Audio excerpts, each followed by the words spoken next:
Urea पाई उत्तेजना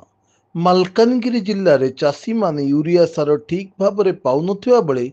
धान फसल नष्ट होबार लगी जहाकु विरोध करी नवनिर्माण कृषक संगठन पक्षर मालकानगिरी जिले में आंदोलन करुछंती चाषी सारर अभावी बिक्री को नहीं सिकपाली छकठारे 326 नंबर जातीय राधपक्ष अवरोध करिसेंती शह शह चाषी रास्ता रोको हेबा सह रास्तार चाषी आंदोलन चली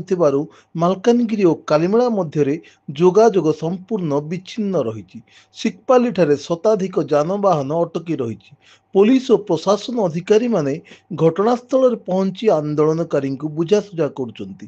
यूरिया सार न मिलवा पर्यंत चाषी आंदोलन जारी रहिबो बोली नवनिर्माण कृषक संगठन पक्षर धमक दि जाइछि। अन्य पक्षरे कॉर्पोरेशन एवं जो डीलर रही मध्य मधुचंद्रिका लगी रही सारर कला बजारी बढ़ुवा चाषी माने अभियोग करछंती जहाँकि लैंप रे जो सार 250 रु 300 टंका मध्य मिले से सार गुड़िक डीलर माने 500 रु 750 टंका पर्यंत बिक्री करुचंती। पड़ोशी तेलंगाना एवं आंध्र प्रदेश रु सार आनी डीलर माने चाषी को शोषण करुवा नहीं अभियोग होईछि। जिला प्रशासन पक्षर